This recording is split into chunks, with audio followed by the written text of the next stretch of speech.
So every woman that I work with says that she really wants a masculine man, a high value man, a man who is emotionally present and action oriented, who wants to provide for her and protect her and shows up fully in the relationship.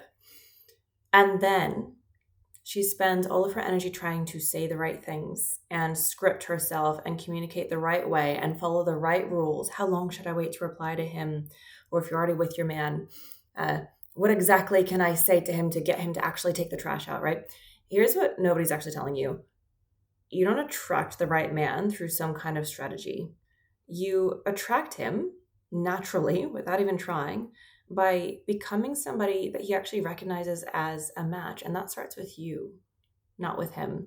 Hi, if you're new here, my name is Bethany. I founded The Curated Feminine 4 years ago now. And I help women to become the best possible version of themselves through psychology and through the power of things like feminine and dark feminine energy. We talk about things like polarity and relationships and becoming the most incredible version of yourself here. So if that's for you, stick around. So I want to be really clear about something before we go any further. When I say high value man, I don't mean the man that's going to buy you a yacht, okay? I don't mean a man who is seeking status. I don't mean somebody who is ticking off specific items on a checklist. I mean a strong, grounded, masculine man. A man who has done a certain level of inner work. And I'm not talking like a super spiritual person either, right? Because some women in this space think like I need a really spiritual man who's like, I don't know, been to Peru and done ayahuasca and can lead me spiritually in every way possible. Or I want a man who, will go to any level of therapy with me and who knows how to do psychology speak. I'm not talking about that either because, to be honest, most men don't work that way, and that's okay. Women tend to be more relational creatures. We run on estrogen. We are more community oriented. That's how we work, and that's totally okay. So most men aren't actually going to be like that. Doesn't mean he's not a high value man.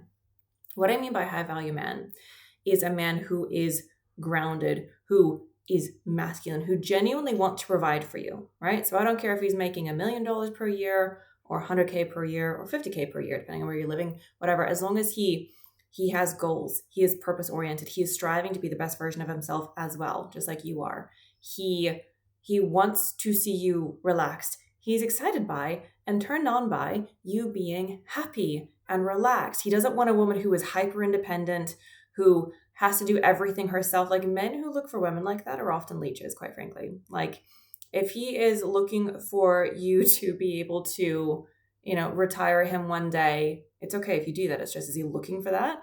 If his whole focus in life is just on freedom and working less, like, he's probably not going to be a match for you. That's going to be an exhausting relationship for you. You want a man, if you want a masculine man, if you want polarity in your relationship, generally you want a man who is emotionally available, has a certain level of emotional maturity, adores you, and relaxes in your presence. Like, he looks forward to being with you. Like, it is entirely possible for a man to be obsessed with you in the healthiest way possible, where he's like, yes, I have my friends, I have my purpose, I'm not going to give any of that up, and he shouldn't. Like, if a man tries to give all of that up for you, he's going to give you the ick real fast. He's the wrong man. So you want a man who has a really full life, but also like is excited to be with you. Like, if you say you're available, he's dropping everything and he wants to be with you. That is the masculine pursuit. That is what a sexy masculine man does. And to me, by my definition, that is a high value man, right? So that's what I'm talking about. And also, just to cover this off too, there's so much content out there on social media now about, look, it's getting so passionate, I'm shaking my laptop. There's so much content out there right now on social media about a high value man. A lot of this comes from the manosphere. About a high value man being a man who makes like as much money as humanly possible and is just super successful. So in my opinion, in my personal opinion, a masculine man will be working hard to provide as much as possible. Everyone's going to have a different version of what that looks like. So the women that I work with, for example, I teach you how to align your specific skills and goals with your life's purpose so that however you're making money for yourself, if that's what you choose to do, it's something that's aligned with you. It actually fulfills you. It makes you happy, right? Men should be doing the same thing. So whatever line of work he's in, ideally, he should actually be really interested in it. He should enjoy it in some capacity. And he should want to provide as much as his capacity allows, right? You don't want a lazy man. If a man is making very, very little money, but he is working really hard and he's got a plan, like he is purposeful, he is driven, and you can feel it when you meet him. Like he initiates, he leads, then it really doesn't matter how much money he's making because he's going to get there. Masculine men do better when they have deep purpose. So when we talk about like men and money, your goal in life should not be for him to buy you a yacht. Like that's yucky. Sorry, it really is. Like your goal in life should not be for him to provide as much money as for you as possible. And also, you want to be thinking about, as a woman, you want to be thinking about how much time do I actually want with my man? Because if you have a man who is an entrepreneur or has a really entrepreneurial spirit, he's not going to be very available. And for some women, that's fine. Like for me, honestly, like I'm a lover girl. I love a cuddle. But if my husband was, working really hard and I only got a couple of hours per day with him, I would honestly be okay. But for some women, that doesn't work. Some women need more time. They need more than that. So it depends on your love language too. So anyway, so you want to think about all of that. So the whole like masculine man and high value man and how much money he makes, it's not black and white. What you want to look for is how driven is he and how does his lifestyle and his purpose and his values align with yours. Okay, but I digress. So here's the misconception that really keeps women stuck. So the dating advice that most women receive is focused completely on what to do, what to say, how to text, how to dress, how to do all of these things, and how to communicate your needs without pushing them away. And communication matters. It really, really does. And especially with men, because men communicate quite differently than women. So for example, if you're having a disagreement, a masculine man, if he feels himself getting heated, if he's got any level of emotional maturity, he's going to want to walk away for a bit.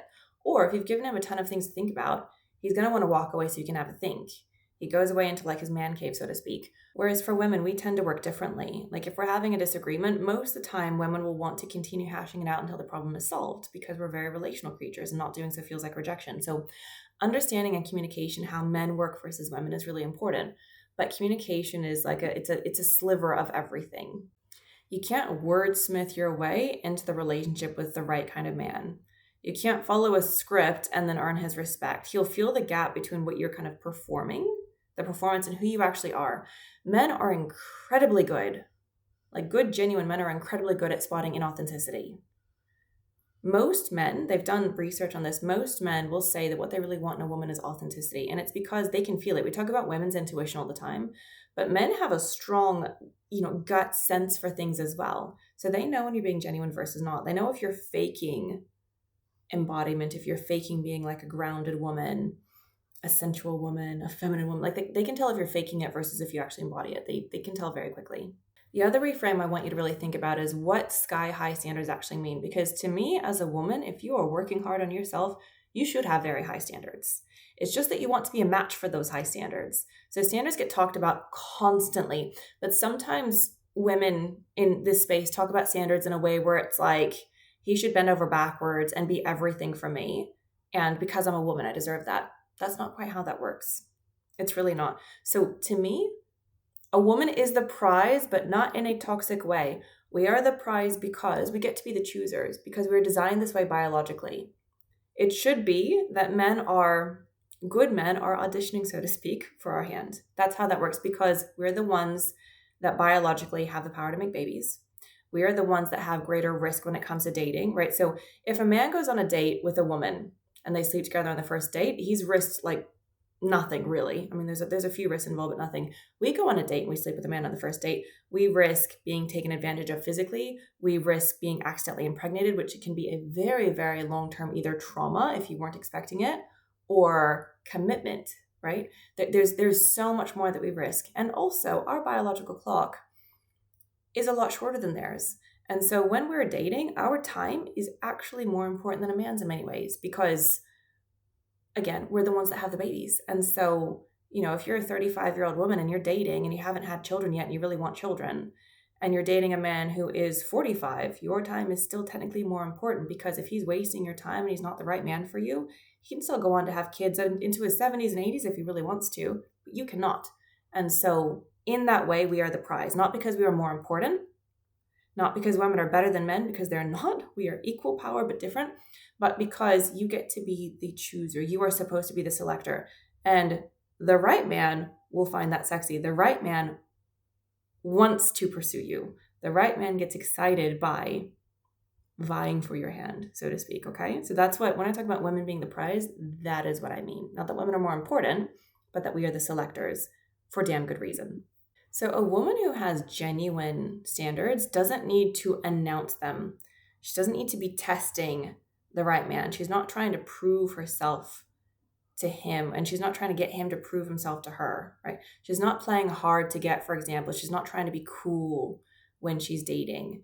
She is just recognizable to a man who has his own standards, because genuine people can see genuine people. So standards aren't something that you have to announce. It's not something that you have to demand from men. The work for you is to become the right kind of woman, first and foremost for yourself, because this is your life. You are you. Like, you've got one life to live. This is the life that you've been gifted. Of all the eggs that could have been fertilized, it was you, my dear. And so because you've got one life to live, you owe it to yourself to make your life as incredible as humanly possible so that you can have the most beautiful life. But when you're doing that work, that is how the right kind of man naturally becomes attracted to you. So it's not you having sky-high standards and announcing it all the time. Well, Bob, I don't date men unless they're making $1 million per year because I'm a woman of high standards. Like, no, imagine if a man said that to you. Well, Barbara, I only date women that have a 25-inch waist. That really does it for me. So we don't go around announcing ridiculous standards. Instead, it's so much more about the kind of woman that you're becoming and whether that's the right match for the kind of man that you truly desire. And here's the conversation that nobody's really having right now, and it's really important. So there's a lot of talk about women shouldn't have to bring anything to the table, right? And I agree with that to a certain extent. So no, you are the selector, you are the chooser. Like I said, for the reasons before, there's a real biological logic to this.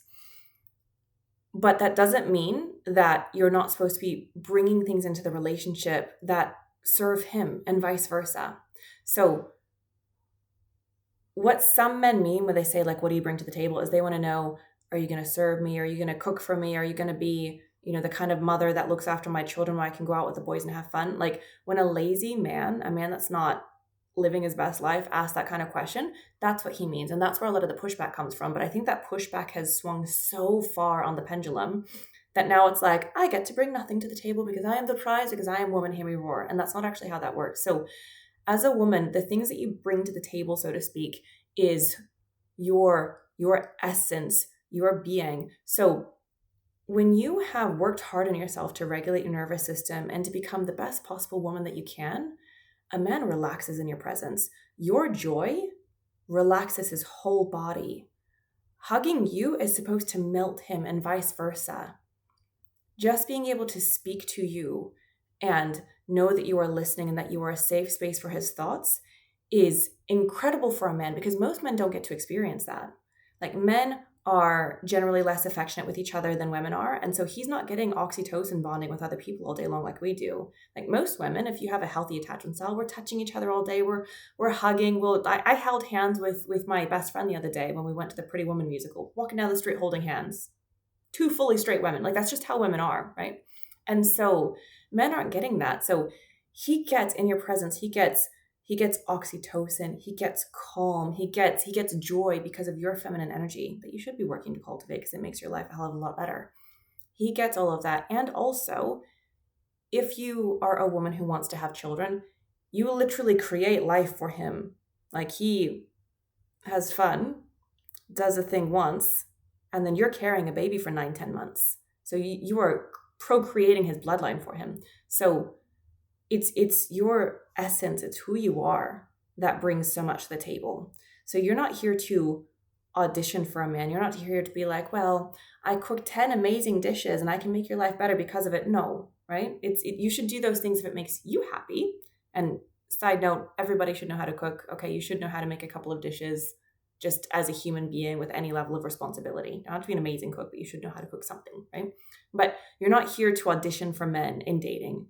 You're not here to be like, well, I earn $150,000 per year, so you never have to do anything for me. And I'm very independent, so I don't really need anything emotionally.